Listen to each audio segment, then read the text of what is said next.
Okay. Good afternoon. I'm Don Marian. I live on Route 35, also known as 233 Bonnie Eagle Road, up by the pool shed, the former Henry Swanton farm. And I'm here today to talk to you about an effort that my wife and I have made to protect the farm that we bought in 1987 for the benefit of agriculture and the benefit of the taxpayers of Hollis and the benefit of open space and conservation.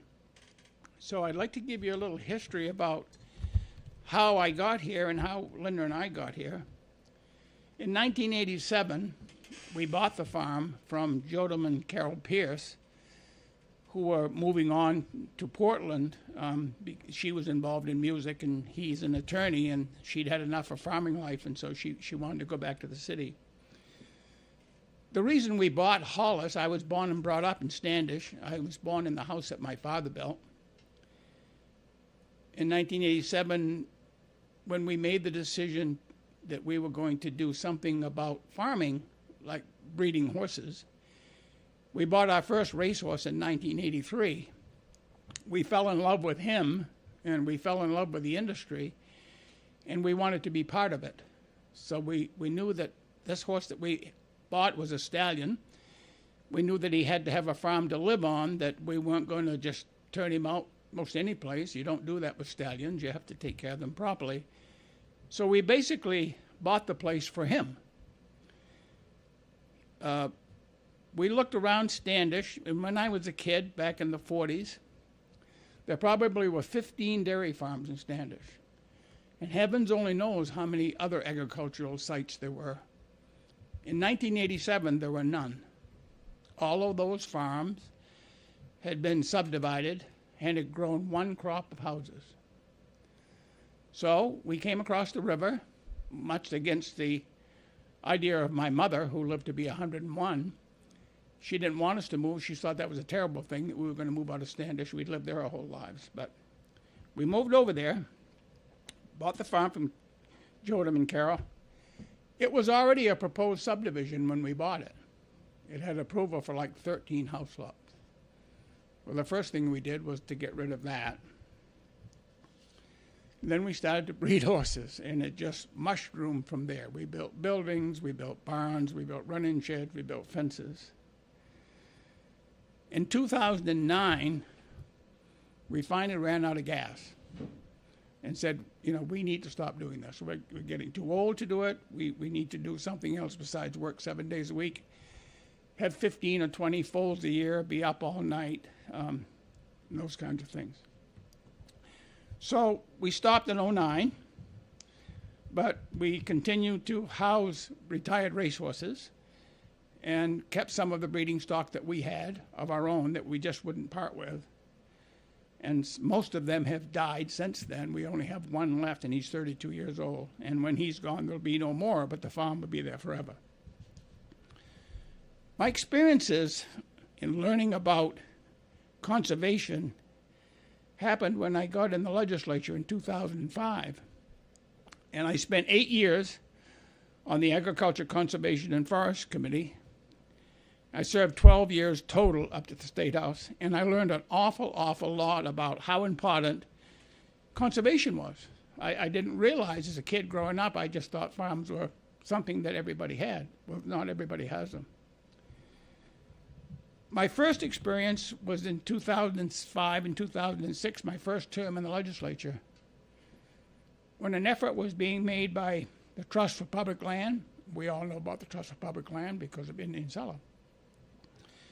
They were trying to conserve and protect Katahdin Lake and add Katahdin Lake to Baxter Park, which is Percival Baxter's personal preference. He wanted to do that, but he passed before he got that mission accomplished.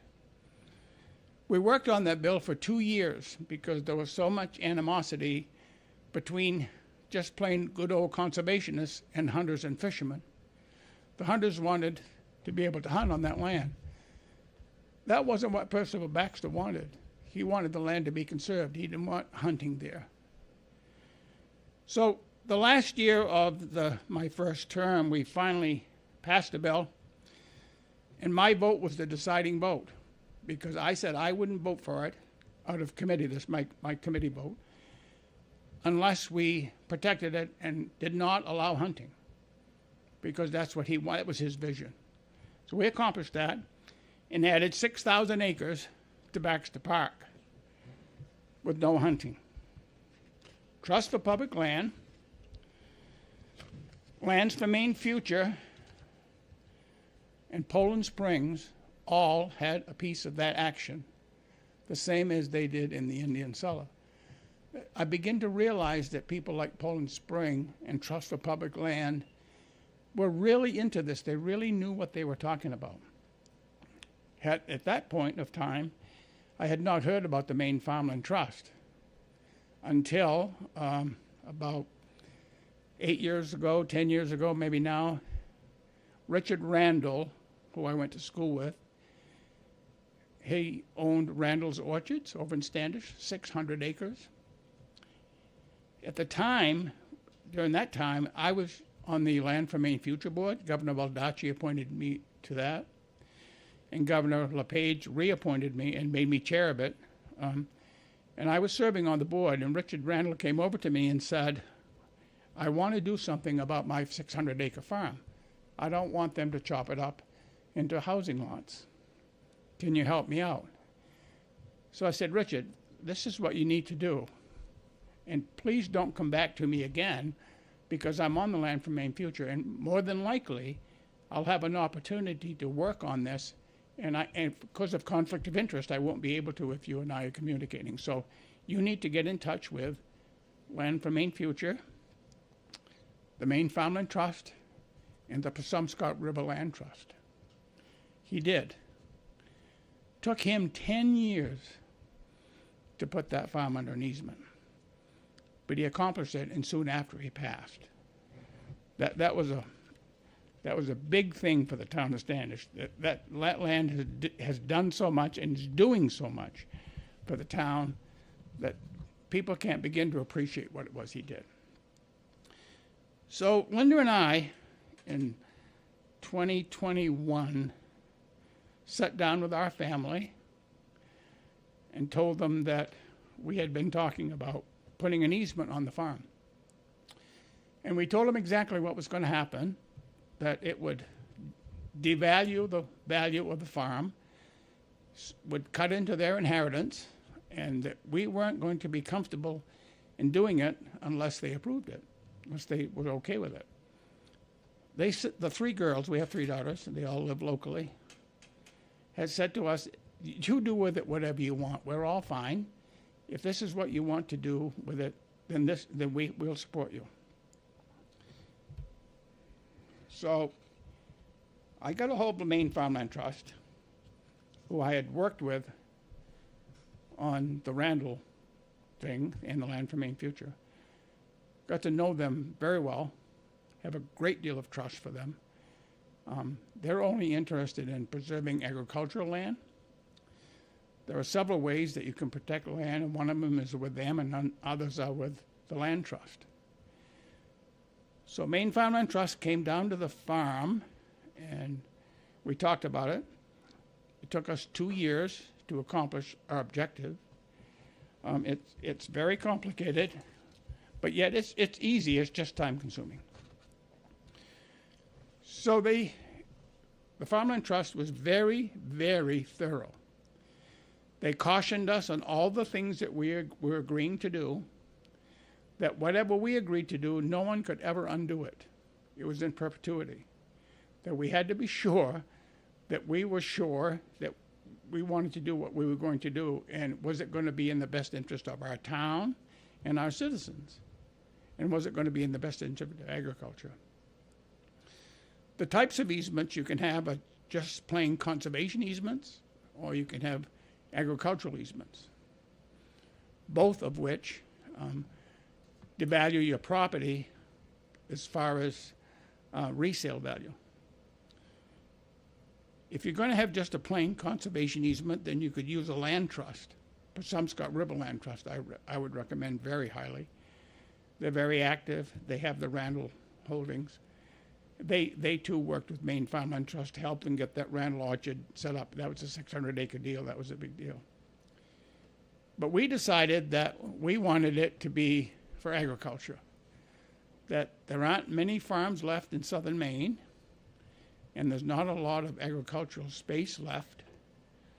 So we decided an agricultural easement with a working forest protection would be the best for us, the best for the town, and best for our citizens. So you can do it in a couple of ways.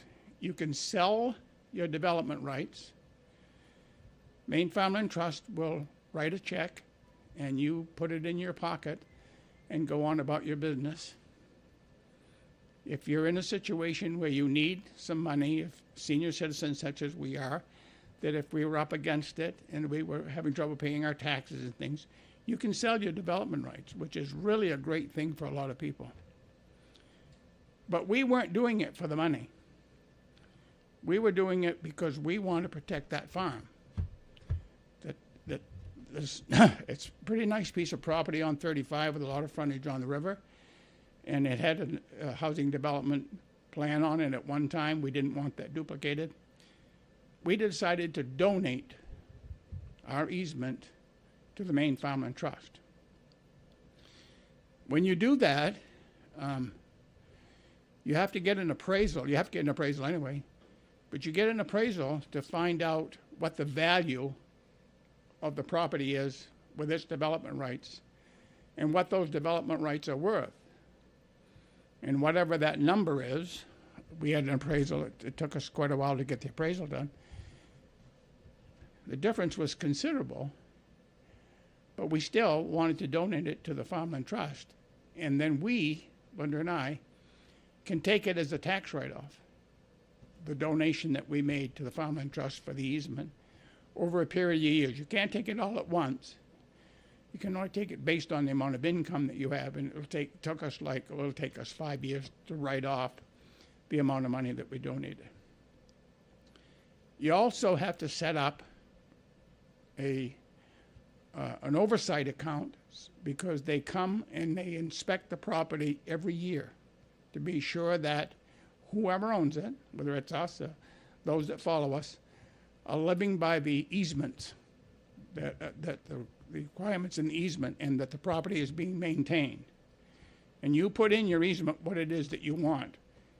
And we put in ours, in our agricultural easement: no development, no windmills, no solar, no cell towers, no buildings, and no roads. However, Farmland Trust cuts out a piece of the total piece of property, and they call it the homestead, or the residential part of the property, and I think ours is like 4 acres out of the total amount. And on that 4 acres, you can continue to do what you've been doing. The buildings, all the buildings that we have, the outbuildings. You could put a small solar array up there or a small windmill, but nothing commercialized, only within that 4-acre site. The rest of the site is all agriculture or forest productions, and you have to have a forest plan. In the next cutting, we cut it a few years ago for wildlife management. We didn't cut it to generate money. We cut it to protect the wildlife. So they left all the oak and the hemlock and that kind of thing. So once we made all these decisions and the work started, Farmland Trust must have made at least a dozen visits there, taking pictures of everything, laying out all the boundaries, driving metal stakes in the ground that lays out the residential part, took samples of the soil, went down into the forest and took pictures of what was left after the cuttings and what the proposal might be in the future and how it might be maintained. Once they did all of that, then we had the appraisal done. And you have to, when you file your income tax, you have to file a copy of your easement, of your appraisal from your appraiser. And it's quite likely, they told us, that you will be audited by the IRS. And I said, well, that's fine by me. We've not done anything that's not allowed, and we certainly want to comply with everybody. You know, we've accomplished what we want to accomplish. And just the other day, when I was here last month to speak to you folks, we had our annual inspection that day. Our Maine Farmland Trust came. They walked the land, all of it, every time, and make sure that we're complying with easement. So I think the thing that makes us the happiest the most is that it's going to stay the way it is. That when we bought it from the Pierces, they had bought it from Mr. Swanton, from Henry Swanton, who owned the land across the street from us, where he raised Hereford cattle back in the 40s and 50s. That was a 130-acre farm over there. But that farm grew one crop of houses a few years ago, which requires a road down in there, and it requires maintenance, and it requires fire protection, police protection, and schools. Our farm's not going to require any of that. It's going to provide a place for some farmer, hopefully, in the future, because the farm is worth less, will be able to afford to buy it and farm it. And that's the reason we did what we did. So if you have any questions, I've got, this is the document that Maine Farmland Trust put together that has all the information in it. This is the appraisal from the appraisal company that did the appraisal, which took quite a while and was rather expensive, and you have to pay for that out of pocket. That Farmland Trust does not pay for that. And all the communications with the Farmland Trust. And it's worth every effort to do this kind of thing. And it certainly helps you folks with what you're doing, and I appreciate what you're doing and all the things that you have done. And one of the finest things that Hollis ever did is when they did the Indian cellar.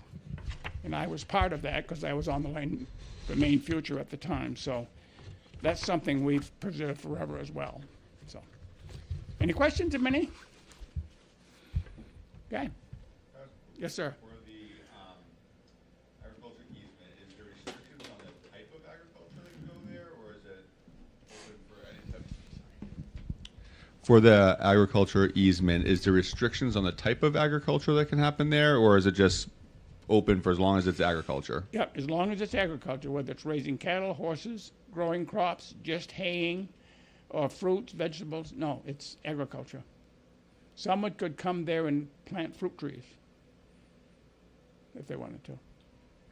And is there like a guidebook? You've said more than once that this was a long, sort of drawn-out, complicated process. Is there a guidebook that shows how to do it, or were you led by was the Trust for Maine Lands? Maine Farmland Trust. Maine Farmland Trust. Maine Farmland Trust is who guided us along the way, but they have pamphlets and booklets available. They'll walk you through it. And if it takes longer on some places than it does, like Randall's Orchard, it took 10 years because he had 600 acres there, and he had a family that he was trying to protect. And he was selling his easement to the Presumpscot River Land Trust because he wanted to. Part of his family wanted to keep the farm, the other part of the family didn't, so he was trying to divide that up so he could get cash for some of them and farm for the rest of them. So that's why it took him 10 years. It took us 2 years because we were pretty thorough about it. I mean, we had an attorney read the easement that we agreed on before we signed it to be sure that we weren't getting ourselves or getting my family into something that they shouldn't be getting into. So that took a while. All those things, the more you get involved in it, the longer it takes. It's not difficult, it's just time consuming. Thank you so much for coming, Don. That was really interesting to hear. Did you say how many acres were preserved? The deed that we have says 58 acres more or less. The easement, I think, calls for 48 acres, and then there were 4 acres in the residential zone where the house and the barns are. That's great. Thank you so much You're for welcome. doing that. You're welcome. Yeah.